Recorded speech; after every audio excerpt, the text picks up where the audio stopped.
Today I am going to teach you 8 principles of Montessori system. 8 principles. Don't pronounce it as principle. Principle is different and principle is different. Principle is main. Okay. Principle. Spelling is Principal. Here it is principle, which means an idea. Okay. Or a concept. Or a theory. Okay. So there are 8 principles that govern Montessori system. As you know, Montessori system was introduced by Maria Montessori, and she has envisaged a system. Okay. But in schools out there throughout the world, they implement their own system. She hasn't come up with a special methodology of teaching there. Instead, she has set a few principles on that. She said, this is how it should be taught. Okay? Toddlers must be taught through a playway method, or higher grades can be taught with an experimental method. She has just given a few ideas on that, but she hasn't specified which methodology has to be followed, which pedagogy has to be followed in Montessori classroom. So, but today, these 8 principles which govern the backbone of Montessori system would definitely shed much light into the learning ability of each children or each learner. For example, we don't know how a child learns something. In fact, Montessori has given a thought to it, contemplated about it, and came up with these principles. Okay, and first one is movement and cognition. You know, when a child is born, it doesn't move. Okay, a newborn baby doesn't move much. It lies down for maybe for 3 months or 4 months or 5 months. Later on, it starts moving. Physical movements, I would say. So physical movements happen only in the later stage. And with the physical movement, the cognition also starts. Cognition meaning is cognition meaning is to know. Knowledge happens only when it starts moving. For example, a child opens the eyes and first it looks plainly, it doesn't understand anything, but later it recognizes the colors. You know, when a child is born, maybe a few weeks, it cannot differentiate the colors. But later on, it differentiates the colors, it differentiates father and mother, differentiates people, things, all those things. So differentiation happens and knowledge happens only when it starts movement. So in Montessori system, each learner or each child is encouraged to move, to learn something. That's why you have many apparatus, learning materials, you say. There are many learning materials with which they move and find out. For example, if they want to learn something, they go there, experiment it, put their hands on it and learn it. Hands-on learning and experiential learning, and they learn it by doing. So this is also a part of another system developed by John Dewey, learning by doing, but here a special emphasis is laid on movement, physical movement. I hope it is clear. Second one is choice. In traditional system, there is no choice. Teacher is the custodian of knowledge, teacher is the giver, and the child is the receiver. There is no room for the child to develop. There is no room for the child to think about or learn independently. But here, a child has the choice of learning what he or she wants to learn. For example, if a child wants to learn how to manage himself, how to wash his hands, how to arrange himself properly, or how to prepare things by his own, or how to do housekeeping, all these things are taught there in the classroom, to be frank. So the child is given a choice. It is said, our life is a journey between B and D. Okay? This is birth, this is death, and in between there is a big C, which is choice. So this is also a great idea, concept where every human being is given a choice to develop, choice to know, choice to understand, choice to learn. Whereas in the traditional system, what is taught to you, you learn it, rote learning. Okay? You cram it up. You don't have creativity there. Third principle is interest. Interest varies from person to person. Interest varies from person to person. My interest may not be your interest. So each individual or each learner, each child may have his own or her own interest. It can be music, it can be singing, it can be painting, it can be reading, it can be traveling, it can be exploring, whatever. Okay? But each child has his own interest, and in a Montessori classroom, individual interest is fostered than the collective interest. So therefore, the teacher or the directress here, to be frank, that is why the teachers are called directors or directors in this system, where the teacher or the directress or director directs the children to learn something independently or according to his or her interest. Okay. Now, fourth principle is extrinsic rewards are avoided. Traditional classroom, you give a star to the child, or you give appreciations, or you reprimand the child saying that you are good for nothing, or you reward the child by saying you are the best child or star of the classroom. But in Montessori system, there is no star, no grading, no assessment. The reason is that extrinsic rewards are harmful or detrimental, because if I say one child, you are an excellent child, that child may develop a lethargy, that child may not have a zeal to learn more.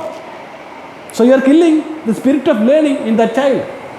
Or instead, you reprimand the child or scold the child saying that you are good for nothing, or you don't have any interest or ability in learning mathematics.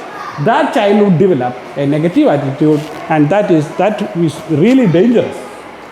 Okay, in an education system. Therefore, don't go for extrinsic rewards like appreciation or assessments or grades or marks, whatever.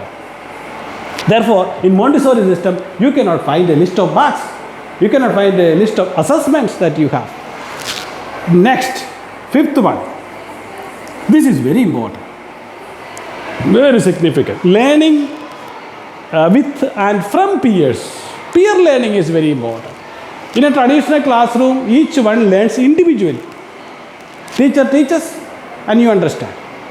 But in a Montessori classroom, you learn with the peers and from the peers. With the peers in the sense, you learn in collaboration. You learn in teams. You learn in groups. You learn with interaction. And also when you interact, when you mingle, you learn from them. Habits are formed. Ideas or concepts are developed in groups. So in a Montessori classroom, learning is not an individual thing or one-sided. It is a group thing, a collaborative one, okay, a mutual one, where you have a lot of interaction and mingling and socialization. Sixth one is also equally important. Learning in context. Most of the things which are learned in traditional classrooms are out of context. For example, if you want to learn English as a language, you learn it in a situation passively than learning grammar or learning ABCD or learning phonics or learning some principles that governs this language. Instead, you go to a situation where you learn passively. For that, the Montessori classroom must be a passive learning situation, situational learning, a passive learning environment where the children learn passively without any active participation. So therefore, it's important that they learn in a context, not from a text. See, you can find this context. Traditional is textual. You go with a book. You teach what is given in the book. But in Montessori system, you have context, which is not at all textual. You have a situational learning. You have an environment where the child learns independently, creatively, innovatively, and passively. Okay? Now, next one. Learning teacher ways and child ways. Here I need to elaborate a little bit. Teacher is not the only custodian or monopoly of knowledge. All right.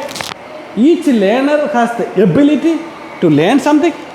Each learner has the interest to learn something. So here it is fostering individual learning in groups. At the same time, the child has his own way of doing things. Teacher also has his own or her own way of doing things. So there is an independence of both the learner and the teacher or learned. So here it's all the more student oriented approach or learner oriented approach or child oriented approach. Okay, but the problem is child may be immature enough to misbehave. So there the teacher steps in and tells or correction with maybe correction or reinforcements or punishments whatsoever, whatever we call it. Teacher's intervention is just that of a director or a directress, okay, leading the path. That this is the path through which you need to travel. Okay, so there is teacher way and child way. But how to reach there is a child's freedom, a child's choice, a child's deliberation. A child has the freedom, choice and deliberation to travel in his own unique way of reaching the target. So here the end as well as the means are justified by both the teacher and the child. Okay, I will elaborate this one little more in another session. And lastly, or eighth principle is order in environment and mind. So this order is not a fundamental idea. Order is not a fundamental idea here. Order is a discipline that is happening in the environment. For example, in a group, your behavior is controlled or conditioned by the group. But when you are all alone in a forest or in your own room, you have the freedom to behave in the way you like. But in a society, you have an order, particular order, a decorum that has to be followed. So when you are in a classroom as a learner, you have a particular order there. You have a particular order of keeping things, using the language, or interacting with others, or learning things, or imitating things, or behaving in them. So behavior is modeled, reinforcement is designed in such a way that there is order in the environment and also in the mind. So here, this one I need to elaborate a little more. Environment is nature and mind is nurture. Nature and nurture. Nature is inherited by everyone. I have my own nature, you have your own nature. So teacher has a nature, child has a nature. That is in disorder. When you are on, we are in disorder, we are in chaos. Later on, conditioning of the society, okay? Conditioning of the society leads to order or conventions of the society. Now the problem here is nurturing plays a great role there. Nurturing is our own education system where your behavior is controlled by the factors of the society, which I have already told you. In a society, your behavior is controlled and conditioned and even determined by the society or by your peers or by your teammates or by your friends. Therefore, the eighth principle is also another area which has to be developed in detail. So I would like to conclude saying that there are 8 principles, or these are the 8 inevitable principles that govern Montessori system. And no matter which system you follow, which pedagogy you follow, or which methodology of teaching you follow, these principles are the basis of Montessori system. And if we can implement as teachers in our classrooms, definitely it would be the best Montessori curriculum and the best learning would happen there. Thank you very much.